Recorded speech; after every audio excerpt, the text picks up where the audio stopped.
was young, they said I won't be nothing. Now they always say congratulations. Worked so hard, forgot how to vacation. It's your boy Kevin Two-Turn coming again with another video. Guys, you know who your favorite basketball player is? And you know how they always try to say that somebody is better than somebody. They keep on saying LeBron is better than Michael Jordan. Michael Jordan is not my favorite basketball player, but he's not fucking better than Kobe. LeBron would never be better than Kobe, so how the fuck is he better than Michael Jordan? Kobe, Michael Jordan, almost like this. LeBron is pretty great, but he's nowhere near possible better than Michael Jordan or Kobe. Kobe was a straight assassin. Like he fought for his shit. He fought for his. LeBron, I mean, he do his shit, but he did flop. He did switch to a different team. He do got 2 super teams, and he only got 3 rings.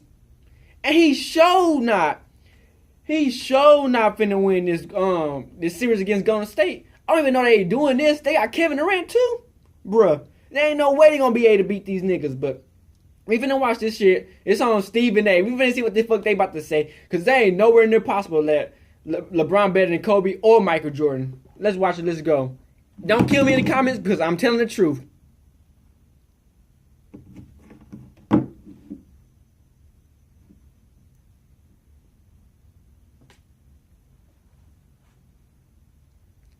How close is LeBron into getting in the discussion with MJ for the greatest of all time? He not that close. Getting closer. Look, once upon a time after the Dallas Mavericks series where I saw LeBron choke in 4 fourth quarters. I saw him choke. He didn't want the ball. He choked against the Spurs. Between passing to the open teammate and abdicating responsibility. And he was abdicating responsibility against that Dallas team. I saw that. I said, the Jordan ship has sailed forever. And then he started winning championships. He only won 3, though. And then he took his game to another level. And then he showed the ability to get different groups of guys to come together and lead them to the finals Super teams. Year after year after year. And then without Kevin Love or Kyrie Irving, when the second best player on the team was Matthew Dellavedova, he took an excellent Warriors team, 6-game in he had JR. All-time great finals performance, and then followed that up the next season with the greatest comeback in the history of the NBA against the greatest regular season. That was a pretty good comeback, but Warriors just sucked ass on that. LeBron, now that ship has sailed, but now it's turning around, maybe coming back to port. Because, Stephen A., there are different ways you can define greatness. Has LeBron's peak hit Jordan's? No. By no objective measure, even PER. He's not better than Kobe. All that stuff says Jordan's peak was a little bit higher. Jordan's career. Yeah, Michael Jordan did win 6 rings, and that nigga did average a lot, hella points. That nigga was a beast. Which will mean the gap of their peaks will and he did college too. Michael Jordan did do college. Seasons, 2 of them after a retirement and a comeback with the Wizards. Really 13 seasons with the Bulls. LeBron's already in his 14th season. So when you compare them season to season, Jordan, once he got to the height, to his peak, basically never didn't win the finals again. And he took a year off. 7 games. But there is a way to define greatness, Stephen A., like this. I'm drafting a team. I'm drafting players in the beginning of their careers. My objective is to win as many championships as possible. And LeBron's not done, and maybe he's not nearly done. LeBron is pretty great, though. Took 2 years ain't gonna even lie on that in shit. the middle of his prime. They didn't win the championship. And then retired and came back with the Wizards when he wasn't Michael Jordan anymore. Whereas LeBron just keeps going and going and going. Who's the greatest player of all time? Michael Jordan.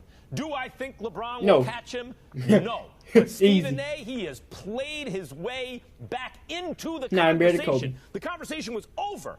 And now the conversation has opened up again due to LeBron James's play. That depends on how you look at it. The very, very thing that you think adds credence to one's greatness, I think can also contribute to taking away from it. Let's go down the list. For example, LeBron James is in Cleveland. We know that LeBron James is nigga have to come back to Cleveland, win a championship, crybaby ass. Just because you're arguably the most talented doesn't mean you're the best. There's a lot of components that go into being the best. One's your talent. The other's your leadership. The other's your ability to withstand duress and fight through it and work through it and ultimately get yourself to the promised land. Do I think LeBron James is one of the greatest? Absolutely. Do I think that LeBron James should be on the Mount Rushmore of NBA annals when all is said and done? Probably. I also consider him the greatest small forward to have ever played the game of basketball, and that includes Larry Bird. Yeah, I was about to say Larry Bird. I don't know about that. Minute, you know, as opposed to LeBron.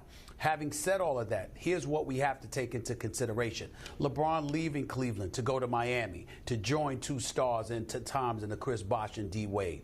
And LeBron still lost. leaving from South Beach to go back to Cleveland and bringing about 5 or 6 starters from other teams with him, for crying out loud. Facts. Those are the kind of things that we can't ignore. Steve A. come with the facts. We also have to remember that the maturation process smart. that it took him to get to this point, MJ had it from the first time he was in the finals. So did Kobe to a lesser degree. And speaking of Kobe, Kobe never did have no superstar team. Kobe came at age 17. LeBron was an instant starter.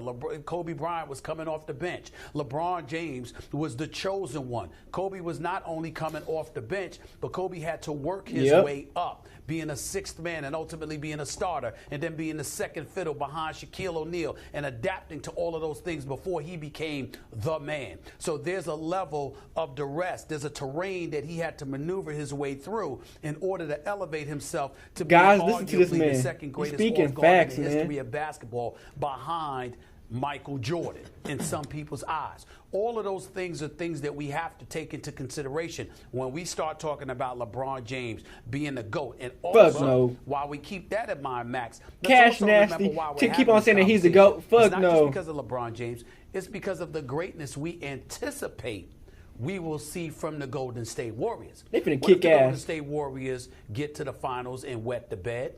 What if suddenly they can't hit open shots? What if suddenly you see them shivering? LeBron will get credit for that if that happens. If that happens, LeBron will get credit for it.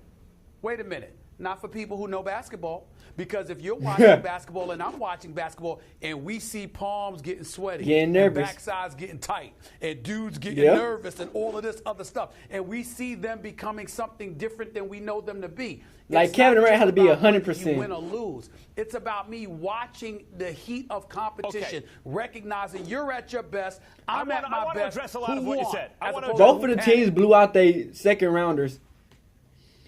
But yeah, LeBron not gonna be better than Michael Jordan or Kobe. Like, LeBron had it easy. His whole team been championship teams, like superstars on his teams. And I mean, I don't understand that. Kobe was a beast. Kobe was one of the best shooting guards ever. That nigga he just had the motivation for the game. Who the fuck take games, like take time off a game? Go to parties and shit. Like, what? And he only played hard in the playoffs. Come on, man. Kobe played 100% every day, even with a broken finger. LeBron had cramps and couldn't do shit. Come on, man. That's different types of greatness. Come on. But guys, please leave what you have your response in the description. Tell me what y'all believe. Tell me. I want to have some arguments with y'all niggas. I want to see what y'all got to say, cause it's gonna be feisty. My last comment with the turn on the GOAT had a bunch of comments. But guys, please like, subscribe, and yeah, deuce. Niggas, what you fucking ran the door from? Hop in the red and I bought it, it's litty again.